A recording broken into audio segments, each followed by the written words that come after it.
Everyone, welcome to another week. It is historical period 5 weeks, so after this we only have 2 to go, 6 and 7. Make sure that you're keeping up with the work, right? I'm just asking for a pre-write chart. You can print it out, take a picture, you can type something in Google Docs, whatever you want to do, and you can submit that to me each week. You know, if you've missed one or haven't done them, haven't done the last 2 that we've done, turn it in.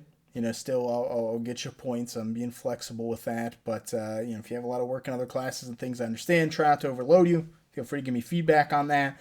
And if no one's taking advantage to write any piece of this for feedback, but if you want feedback on these, if you want feedback even on your pre-writing chart, if that's something you want, I'm not planning on doing that for everyone. But if you want that, I'd be happy to give it to you as we approach the test. So, historical period 5 is the Civil War period, right? Pre-Civil War all the way through Reconstruction. And there'll be a little bit of overlap with some of the things we talked about last week, historical period 4, but for the most part, this will be about the Civil War. So some topics to know. Manifest Destiny is still kind of happening, obviously, throughout this period, but we see some things pre-Civil War and during that relate to that. We'll get to those. The Mexican-American War, I got into last week and talked about, with the Mexican-American War, but you can go back to your notes and look at that. The Compromise of 1850, make sure you know that. I'll talk about it later in this video. Sectional conflict between the North and the South. We know that's going to come to a head here with the Civil War. Why did it happen? What was trying to happen with slavery and trying to do that? And the failure of compromise ultimately with the election of 1860 and secession happening from there. Military conflict, you don't have to know too many specific battles, anything like that.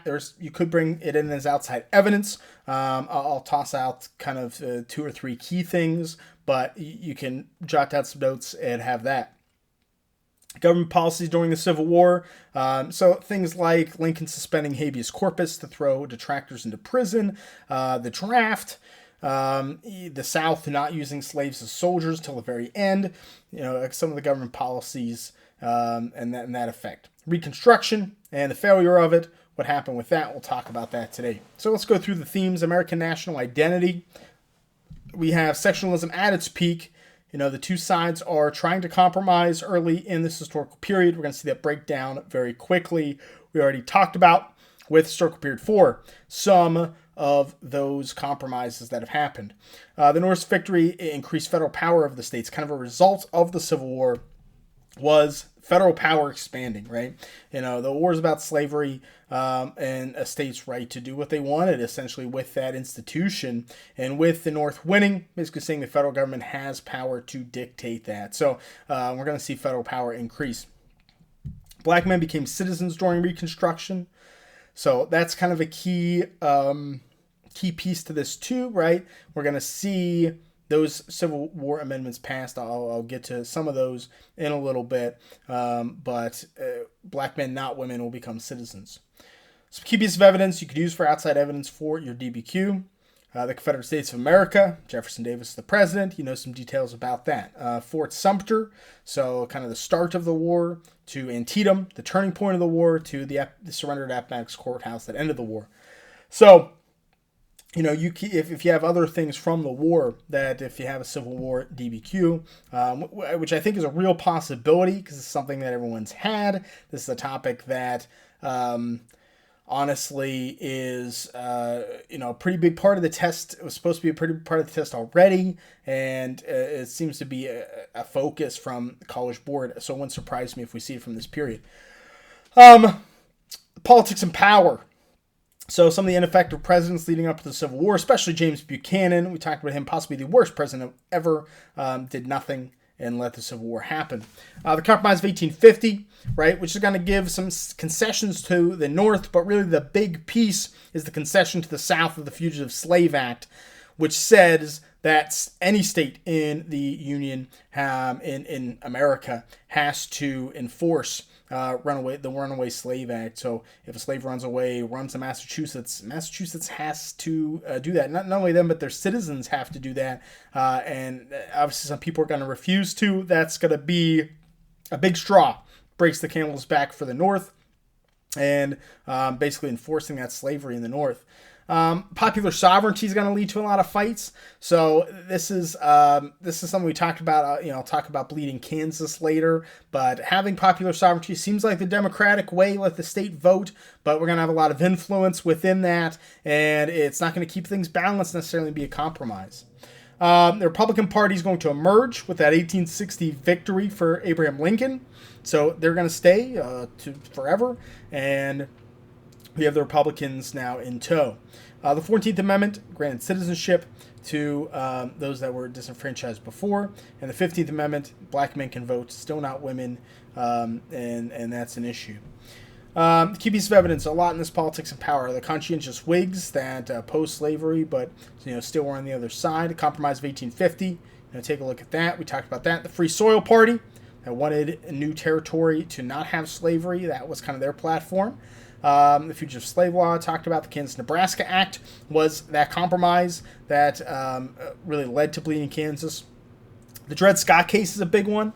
That the Supreme Court case Dred Scott v. Sanford said that if a slave owner took his slave Dred Scott to a northern state that had banned slavery, that slave was property, and so that could happen. And they're still a slave. They're not free, even though they're in a free state. It's basically allowed slavery to be to happen all over the United States. You could buy a slave in Alabama and go move up to Pennsylvania and take him there. The other piece to that was that the Supreme Court said Dred Scott's not a citizen, so we can't sue. So technically, we shouldn't take this case. We're going to take it anyway. Kind of another slap in the face of those rights, basic human rights of people. The Tenant Amendments, Lincoln-Douglas debates that really propelled Lincoln to a national stage.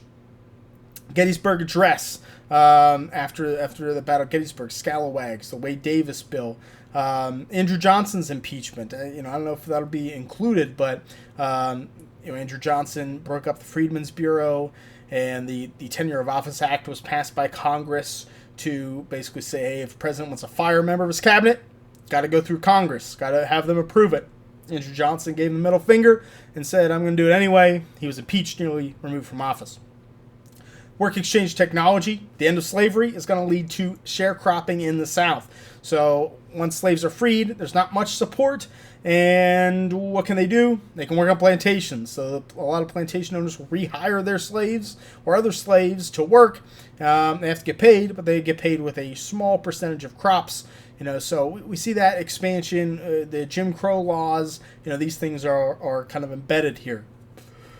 The North, industrializing is a big aspect of why they won the war, right? And they're going to win the Civil War in this factory power. It's going to become their identity moving forward.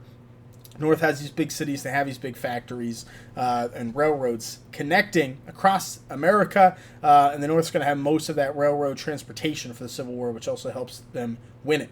So key pieces of outside evidence, Panic of 1857, Tariff of 1857, if it's economic based, the Emancipation Proclamation, right, freeing slaves in the Confederate States, not the border states, don't want to make them mad, but in those southern states. Culture and society. The emergence of ideological defenses of slavery against militant abolitionism. So this is kind of the ideological fight culturally, where you have people that said, hey, slavery's in the Bible, slavery is an embedded part of our culture, we need to keep it, versus the other side said basic human rights, having slaves is immoral. That's the other fight that's happening outside of politics. The millennial religious movements, we kind of hit on that last week, the Second Great Awakening, and some of those, that's what that is discussing. And then nativists, hating immigrants, I'll get to that a little bit with migration.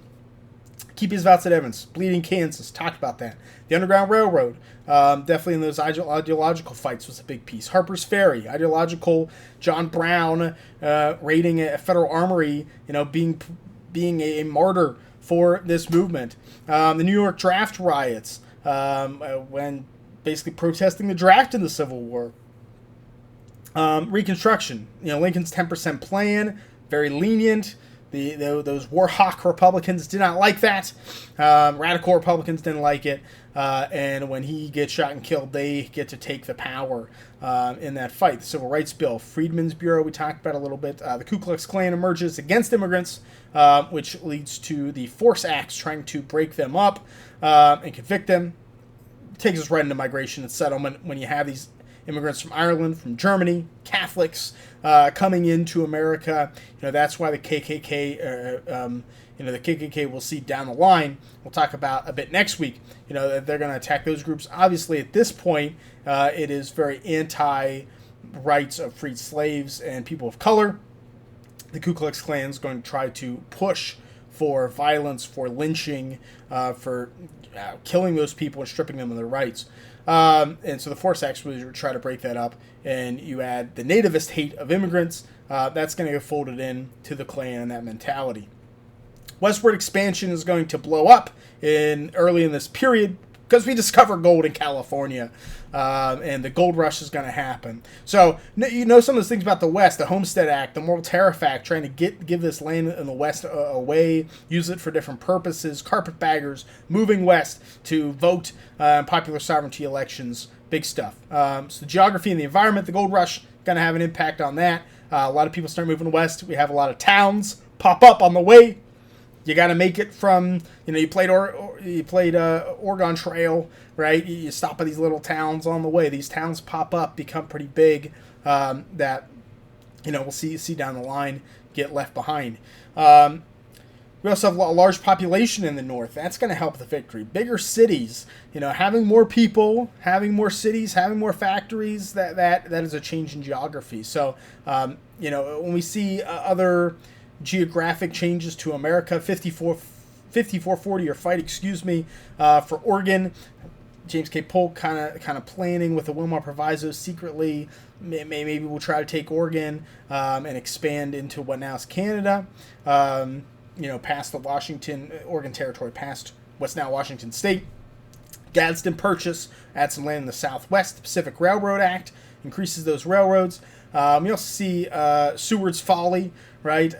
When Seward purchases Alaska, because that's just stupid. But we got a good deal for now the biggest state geographically in the country.